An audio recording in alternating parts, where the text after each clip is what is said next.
Budget எந்த மாதிரியான ஒரு டிரான்ஸ்லேஷன், என்ன மாதிரியான ஒரு ஃபீலிங்கை வந்து தருது? பொதுமக்களுக்கான ஒரு பட்ஜெட்டா இருக்கா, கார்ப்பரேட் நிறுவனங்களுக்கான ஒரு பட்ஜெட்டா இருக்குதா? இந்த பட்ஜெட் தமிழ்நாட்டிற்கு ஏமாற்றம் அளிக்கிறது. இந்த பட்ஜெட் இந்த கூட்டணி ஆட்சியில் இந்த அரசு இருக்கிறது என்பதை காட்டுகிறது.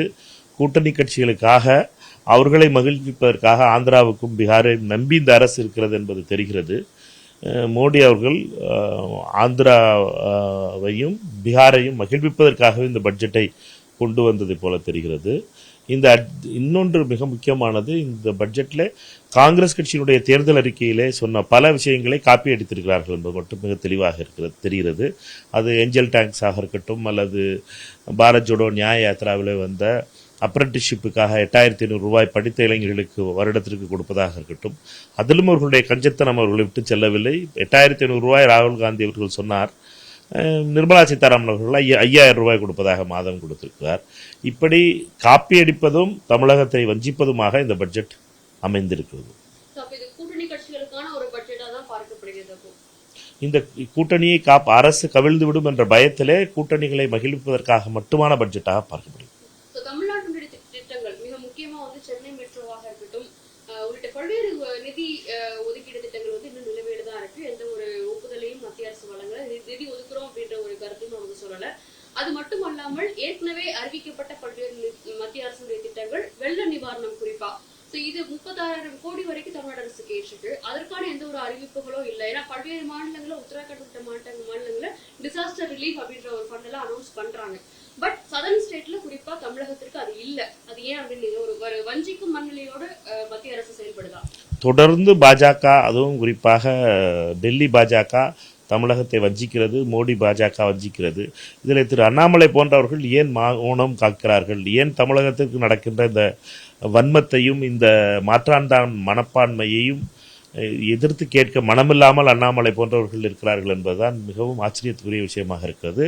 தமிழ்நாட்டுக்கு வரவேண்டிய நியாயமான கோரிக்கைகளை வருவதற்காக இல்லை, நியாயமாக சென்னை மெட்ரோவிற்கு வந்திருக்க வேண்டும், நியாயமாக மதுரை மெட்ரோவிற்கு வந்திருக்க வேண்டும், நியாயமான கோரிக்கைகள், நியாயமான மழை வெள்ளத்திற்காக பாதிக்கப்பட்ட பகுதிகளுக்கு மக்கள் பாதிக்கப்படும் பொழுது வந்து பார்த்த அம்மையார் நிர்மலா சீதாராமன் பணம் கொடுக்க மனமில்லாதவராக இருக்கிறார். இந்த நமக்கு கிடைக்க வேண்டிய நியாயமான உரிமைகளை நமக்கு கொடுக்க மறுக்கிற பாஜகவாகவும் மோடி அரசாகவும் திகழ்கிறது.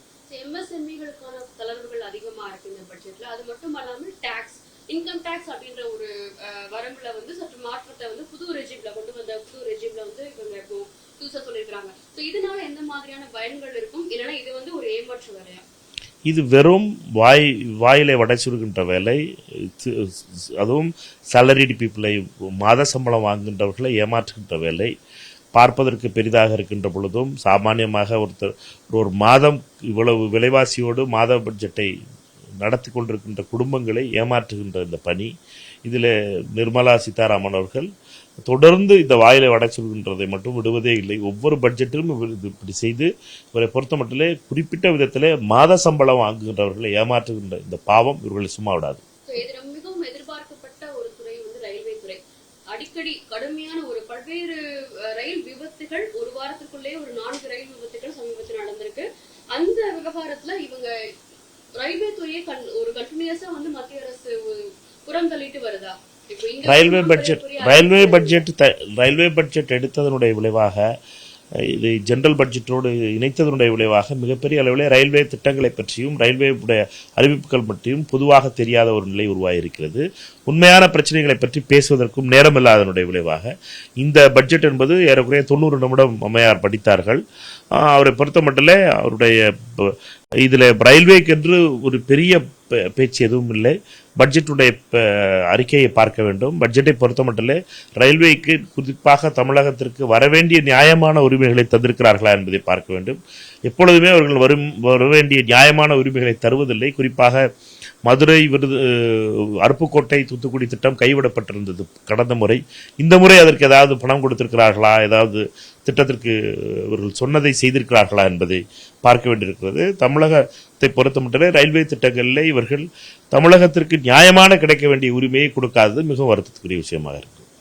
சரியா?